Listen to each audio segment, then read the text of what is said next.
부처님은 이런 인생을 살면 다음 생에 축생으로 태어난다고 하셨다. 부처님은 인간으로 태어나는 것이 결코 당연한 일이 아니라고 말씀하셨다. 수없이 많은 생을 윤회하는 가운데 다시 사람의 몸을 얻는 것은 아주 드문 인연의 결과라 하셨다.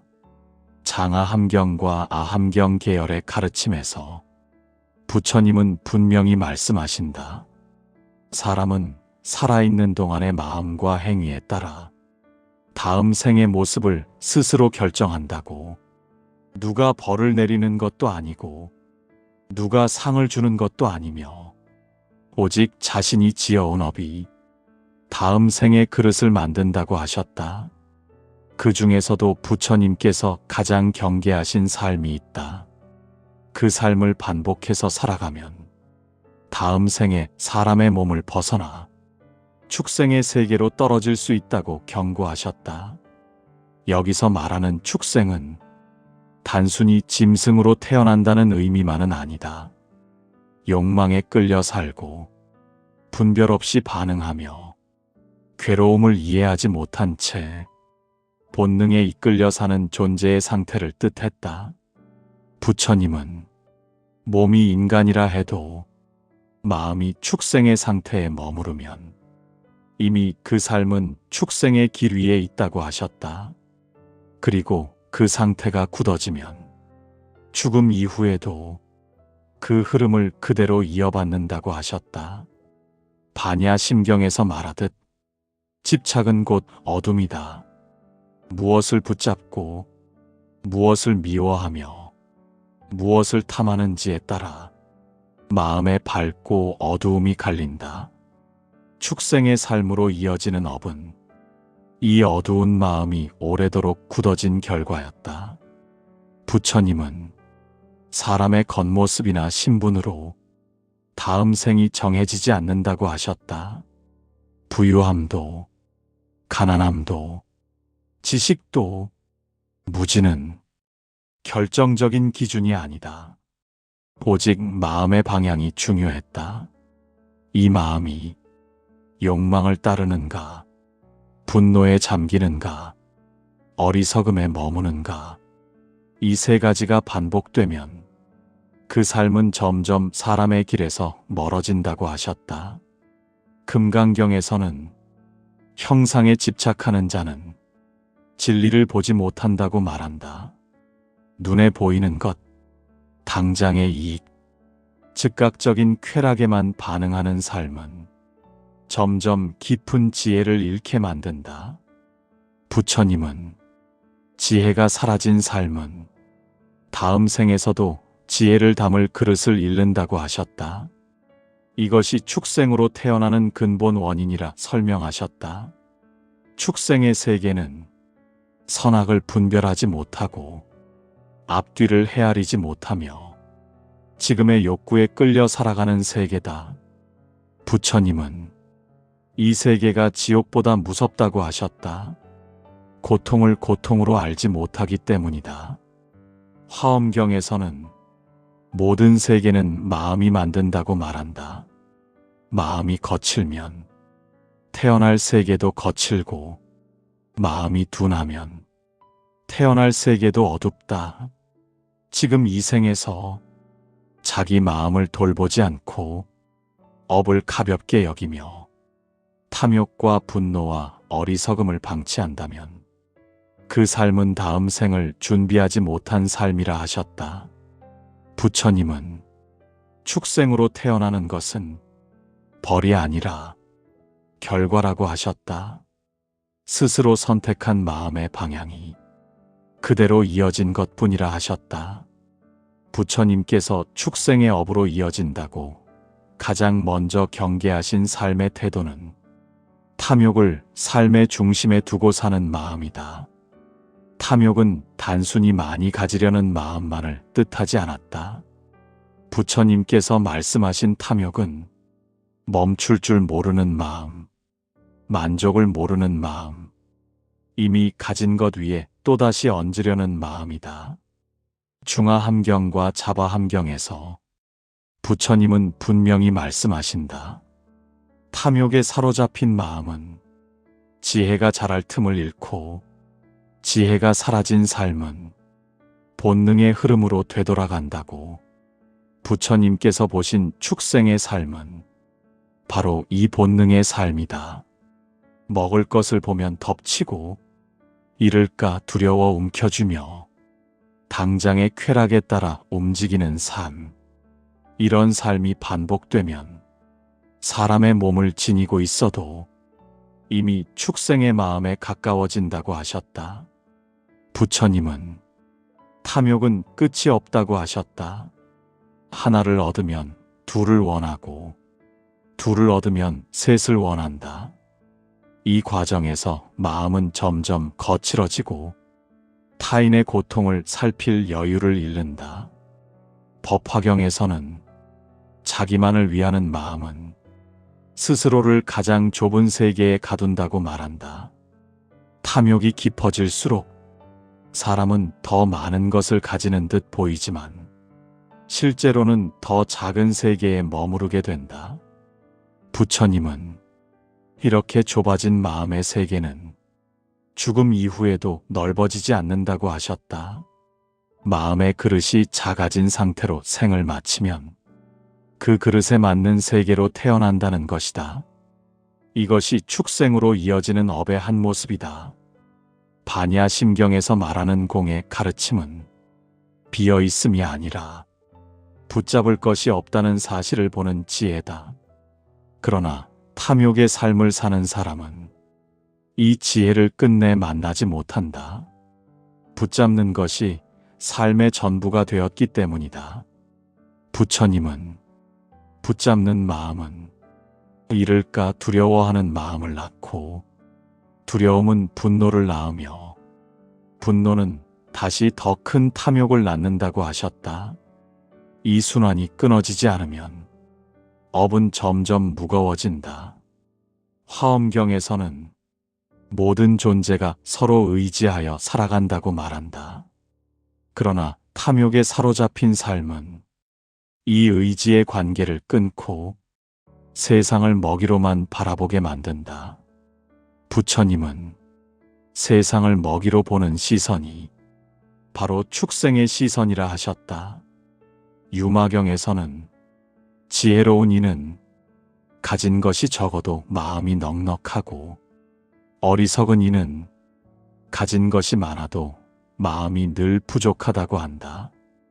이 부족함의 감각이 사라지지 않는 삶은 다음 생에서도 부족함 속에서 헤매게 된다. 부처님은 축생으로 태어나는 업의 씨앗은 이미 현생에서 싹튼다고 하셨다.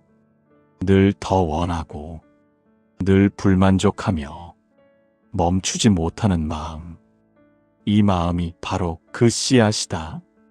사람의 몸을 얻었을 때 이 탐욕을 알아차리지 못하면 사람으로 태어난 인연은 헛되이 소모된다고 하셨다. 왜냐하면 사람의 몸은 지혜를 닦을 수 있는 드문 기회이기 때문이다. 부처님은 탐욕을 줄이는 삶은 가난해지는 삶이 아니라 다음 생을 밝히는 삶이라 하셨다. 탐욕을 내려놓을수록 마음은 가벼워지고 가벼워진 마음은 더 넓은 세계로 향할 힘을 얻는다. 그러나 이 힘을 쓰지 않고 평생 탐욕을 따르며 살면 그 방향은 자연스럽게 축생의 길로 기울게 된다. 부처님은 탐욕의 삶이 무서운 이유를 그 결과가 당장 드러나지 않기 때문이라 하셨다. 탐욕은 서서히 사람의 감각을 둔하게 만들고 자신이 어디로 가고 있는지조차 느끼지 못하게 한다. 차바함경에서는 탐욕에 잠긴 마음은 자신의 발밑을 보지 못한 채 끝없이 앞으로만 달리는 것과 같다고 비유한다. 앞으로 가고는 있으나 그 방향이 바른지 그 끝이 어디인지 전혀 살피지 않는 삶이다. 부처님은 이러한 삶이 가장 위험하다고 하셨다. 왜냐하면 멈출 줄 모르는 마음은 돌이킬 기회를 스스로 끊어버리기 때문이다. 사람의 몸을 얻은 가장 큰 이유는 지혜를 닦을 수 있기 때문이라 하셨다. 지혜란 많이 아는 것이 아니라 멈추고 돌아볼 수 있는 힘이다. 그러나 탐욕은 멈춤을 허락하지 않는다. 중화함경에서는 탐욕에 사로잡힌 이는 비록 말을 하고 생각을 해도 실상은 본능에 이끌려 움직이는 것과 다르지 않다고 말한다. 부처님께서 축생의 삶을 설명할 때 가장 자주 언급하신 대목이 바로 이것이다. 축생은 생각하지 않는 존재가 아니다. 그러나 생각이 욕망을 넘어서지 못한다. 지금 당장의 이익, 지금 눈앞의 만족, 이것을 넘어서는 선택을 하지 못한다. 탐욕의 삶을 사는 인간 역시 이와 다르지 않다고 하셨다. 금강경에서는 얻는 것에 마음을 두지 말고 잃는 것에도 마음을 두지 말라 한다. 그러나 탐욕의 삶은 얻는 데 온 마음을 쏟고 잃는 데 온 생을 소모한다. 이 삶이 반복되면 마음은 점점 거칠어지고 세상은 적대적인 공간으로 바뀐다. 부처님은 세상을 적으로 보는 마음은 이미 축생의 마음에 들어섰다고 하셨다. 축생의 세계에서는 먹거나 먹히는 것 외에 다른 선택지가 없기 때문이다. 화엄경에서는 존재는 서로를 살린다고 말한다. 그러나 탐욕의 눈으로 보면 서로를 살리는 관계는 보이지 않는다. 오직 이용과 경쟁만이 남는다. 이 시선이 굳어질수록 사람은 사람의 길에서 멀어진다. 부처님은 탐욕의 삶을 오래 살아온 이는 죽음 앞에서도 두려움이 크다고 하셨다. 붙잡아온 것이 많을수록 놓아야 할 것도 많아지기 때문이다. 이 두려움은 다음 생의 문턱까지 이어진다. 유마경에서는 마음을 비우지 못한 이는 죽음조차 통과하지 못한다고 말한다. 몸은 떠나지만 마음은 그대로 업의 흐름에 붙들린다. 이때 그 마음이 향하는 곳이 곧 다음 생의 세계가 된다. 부처님은 탐욕의 업으로 죽음을 맞이한 이는 더 많은 욕구에 휘둘리는 존재로 태어난다고 하셨다. 이는 보복이 아니라 익숙한 상태로 돌아가는 자연스러운 결과였다. 사람은 익숙한 마음의 상태로 다시 태어난다. 평생 욕망을 쫓아 산 마음은 욕망을 벗어날 수 없는 세계를 선택한다. 그 세계가 바로 축생의 세계라고 하셨다. 그래서 부처님은 탐욕을 줄이는 삶은 수행자의 길이기 이전에 다음 생을 준비하는 최소한의 책임이라 하셨다. 사람으로 태어난 인연을 사람답게 마무리하지 못하면 그 인연은 다음 생까지 이어지지 않는다. 탐욕은 그 인연을 끊어버리는 가장 확실한 길이다. 부처님께서 탐욕 다음으로 가장 무겁게 경계하신 삶의 태도는 분노와 미움에 머무는 마음이다. 부처님은 분노를 단순한 감정으로 보지 않으셨다. 분노는 업을 만드는 가장 거친 불씨이며 지혜를 가장 빠르게 태워버리는 불길이라 하셨다. 자바함경과 중화함경에서 부처님은 여러 차례 말씀하신다. 분노에 사로잡힌 순간 사람은 이미 자기 자신을 잃는다고. 이때의 마음은 더 이상 사람의 마음이 아니라 위협에 반응하는 본능의 상태에 가까워진다고 하셨다. 부처님이 보신 축생의 삶에는 한 가지 공통된 특징이 있다.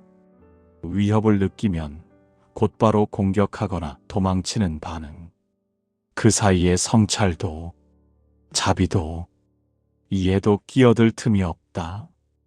분노의 마음이 바로 그러하다고 하셨다. 사람은 분노할 때 상대의 사정을 보지 못하고 자기의 고통만을 절대적인 기준으로 삼는다. 이때 마음은 점점 좁아지고 세상은 적과 아군으로만 나뉜다. 부처님은 이 상태를 이미 축생의 인식 구조에 들어간 것이라 설명하셨다. 법화경에서는 자비를 잃은 지혜는 결국 지혜가 아니라고 말한다.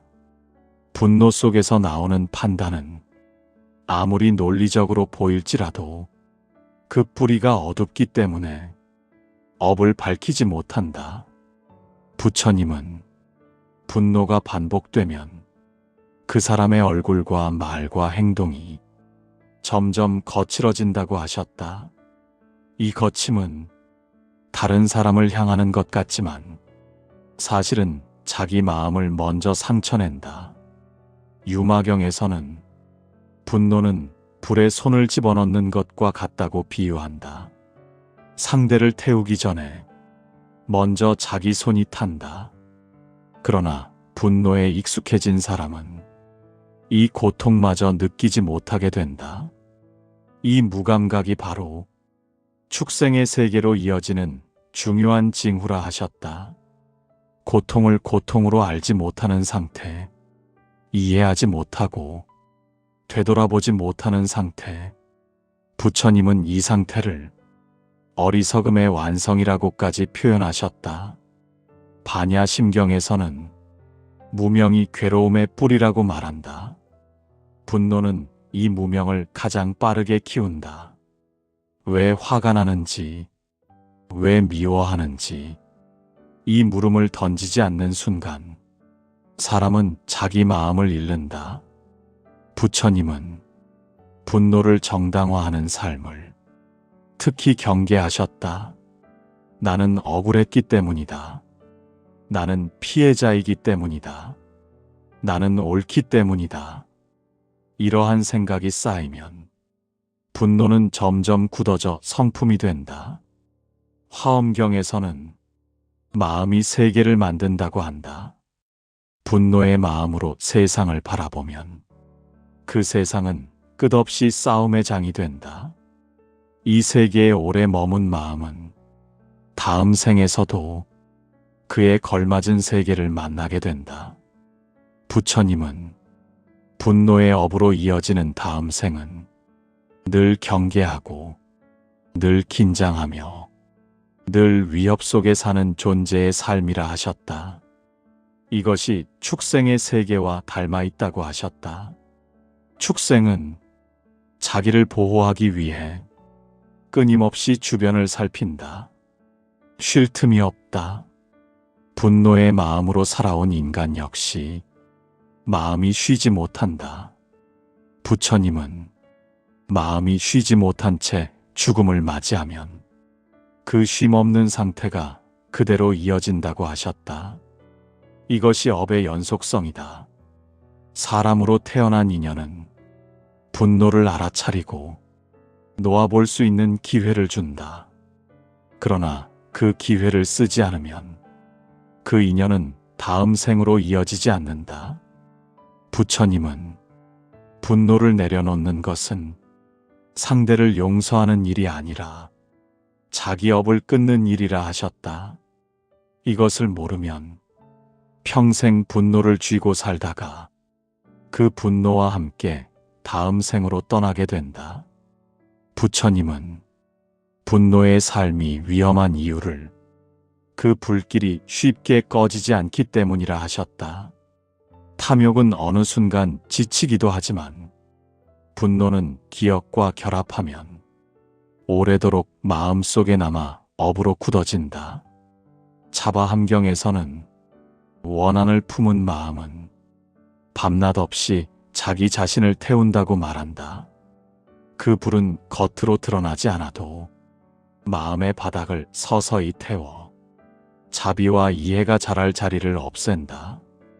부처님은 자비가 자라지 못한 마음은 지혜를 담을 그릇이 깨진 것과 같다고 하셨다. 깨진 그릇에는 아무리 좋은 가르침을 부어도 머무르지 못한다. 이 마음으로 생을 마치면 다음 생에서도 지혜가 머무를 자리를 얻지 못한다. 중화함경에서는 분노가 반복되면 그 사람의 언어가 먼저 변한다고 말한다. 말이 거칠어지고 말에 살기가 서리며 상대의 마음을 헤아리지 못한다. 부처님은 말이 거칠어진 마음은 이미 축생의 소리에 가까워졌다고 비유하셨다. 축생의 세계에서는 말이 소통의 도구가 되지 못한다. 경고와 위협과 본능의 신호만이 오간다. 분노에 익숙해진 인간 역시 대화가 아니라 반응만 남게 된다. 이 상태가 오래 지속되면 사람의 길에서 점점 멀어진다. 금강경에서는 모든 상을 내려놓으라 말한다. 여기서 말하는 상에는 자기 오름의 상도 포함된다. 분노의 삶은 항상 자기 오름에 매달린다. 내가 옳기 때문에 내 분노는 정당하다고 여긴다. 이 집착이 바로 분노를 업으로 굳히는 힘이 된다. 부처님은 자기 오름에 집착한 분노는 다음 생에서도 고집과 공격성으로 나타난다고 하셨다. 이것이 축생의 세계와 닮아 있다고 하셨다. 자기를 지키기 위해 먼저 위협하고 먼저 물어뜯는 삶. 이 삶은 지혜와는 거리가 멀다. 화엄경에서는 하나의 분노가 수많은 인연을 태운다고 말한다. 한 번의 화가 한 생의 방향을 바꾸고 그 방향은 다음 생까지 이어진다. 부처님은 분노의 업을 끊을 수 있는 유일한 길은 이해하려 애쓰는 마음이라고 하셨다. 이해는 상대를 위한 것이 아니라 자기 마음을 다시 사람의 자리로 돌려놓는 행위다. 그러나 이해하지 않고 평생 분노를 품은 채 살아온 이는 죽음 앞에서도 마음을 풀지 못한다. 이때 그 마음은 가장 익숙한 상태로 돌아가려 한다. 그 상태가 바로 축생의 세계라고 하셨다. 부처님은 축생으로 태어나는 것은 분노에 대한 형벌이 아니라 분노에 가장 익숙한 마음이 스스로 선택한 자리라고 하셨다. 사람의 몸을 지닌 동안 분노를 알아차리고 그 흐름을 멈출 수 있는 기회가 주어진다. 이 기회를 쓰지 않으면 그 마음은 그대로 다음 생으로 이어진다. 부처님은 분노를 내려놓는 연습은 노년에 더 중요하다고 하셨다. 삶의 끝자락에서 마음이 가장 또렷해지기 때문이다. 그때 분노를 내려놓은 이는 다음 생에서 더 부드러운 인연을 만난다. 부처님께서 탐욕과 분노보다 더 근본적인 원인으로 지적하신 것은 어리석음의 삶이다. 어리석음은 모르는 상태를 뜻하지 않았다. 알아야 할 것을 외면하는 마음, 보고도 보지 않으려는 태도, 들어도 듣지 않으려는 고집, 이것이 부처님께서 말씀하신 어리석음이다. 아함경 계열의 가르침에서 부처님은 분명히 말씀하신다. 어리석음은 모든 업의 뿌리이며 탐욕과 분노조차 이 어리석음 위에서 자란다고. 그래서 어리석음을 끊지 못하면 다른 수행도 깊어지지 않는다고 하셨다. 부처님께서 보신 축생의 세계는 지혜가 닿지 않는 세계였다. 고통을 겪으면서도 왜 고통이 생기는지 알지 못하고 괴로움에서 벗어나고 싶어 하면서도 벗어나는 길을 묻지 못하는 상태. 이것이 축생의 본질이라 하셨다. 사람의 삶도 마찬가지라 하셨다. 사람의 몸을 지녔어도 자기 삶을 돌아보지 않고 원인을 살피지 않으며 모든 일을 남 탓 세상 탓으로만 돌린다면 그 삶은 이미 축생의 인식에 머무른 것이라 하셨다. 중화함경에서는 어리석은 이는 자기 마음을 보지 못한다고 말한다. 마음이 어디로 가는지, 어떤 업을 쌓고 있는지 전혀 살피지 않는다. 이 상태가 오래 지속되면 지혜의 문은 닫히고 본능의 문만 열리게 된다. 부처님은 지혜란 많이 배우는 것이 아니라 자기 마음의 흐름을 보는 힘이라 하셨다. 그러나 어리석음의 삶은 이 흐름을 끝내보지 않는다. 늘 바쁘고 늘 남의 이야기에 휘둘리며 늘 겉모습에 속는다. 금강경에서는 형상에 속지 말라 하신다. 그러나 어리석은 삶은 형상만을 쫓는다. 눈에 보이는 성공, 당장의 손해와 이익, 사람들의 평가, 이것이 전부가 된다. 이 시선은 점점 깊은 것을 보지 못하게 만든다. 부처님은 깊이를 잃은 마음은 죽음 앞에서도 방향을 잡지 못한다고 하셨다. 어디로 가야 하는지, 무엇을 놓아야 하는지 알지 못한 채 익숙한 어둠으로 흘러간다. 이 어둠이 바로 축생의 세계와 닿아 있다고 하셨다. 반야심경에서는 지혜가 없으면 두려움이 사라지지 않는다고 말한다. 어리석은 삶은 늘 두려움 속에 산다. 이유 없는 불안, 근거 없는 걱정, 이 두려움이 쌓이면 마음은 점점 움츠러들고 세상을 제대로 바라보지 못한다. 부처님은 이렇게 움츠러든 마음은 다음 생에서도 좁은 세계를 선택한다고 하셨다. 넓은 인연을 감당할 힘이 없기 때문이다.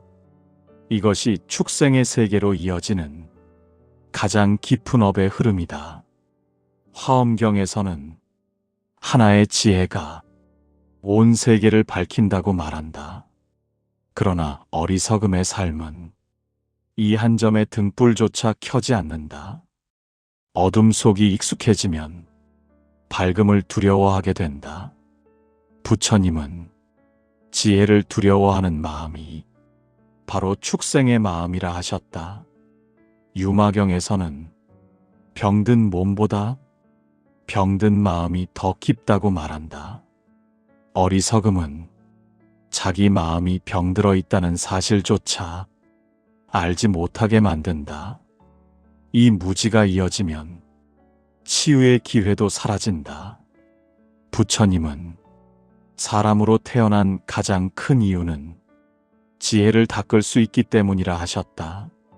그러나 그 기회를 쓰지 않고 평생 어리석음을 방치하면 사람의 인연은 그 자리에서 멈춘다. 어리석음의 삶을 마친 이는 다음 생에서 다시 지혜를 닦을 기회를 얻기 어렵다고 하셨다. 왜냐하면 지혜를 받아들일 준비가 되어 있지 않기 때문이다. 그 마음이 향하는 곳이 축생의 세계였다. 부처님은 축생으로 태어나는 것은 하나의 업의 완성이라고 하셨다. 탐욕으로 흔들리고 분노로 거칠어지고 어리석음으로 굳어진 마음이 마침내 선택한 자리였다. 그러나 부처님은 희망을 남기셨다. 어리석음은 알아차리는 순간부터 이미 줄어든다고 하셨다. 지금 이 순간 자기 삶을 돌아보고 원인을 묻는 마음이 생겼다면 그 사람은 이미 축생의 길에서 벗어나고 있는 것이라 하셨다. 사람의 삶은 끝까지 열려 있다. 지혜를 향해 마음을 돌리는 한 업의 방향은 바뀐다. 부처님께서 이 가르침을 남기신 이유도 두려움을 주기 위함이 아니라 깨어나게 하기 위함이다. 부처님께서 축생으로 태어나는 삶을 말씀하신 이유는 사람을 두렵게 하기 위함이 아니다. 미래를 단정 짓거나 운명을 고정하려는 뜻도 아니다.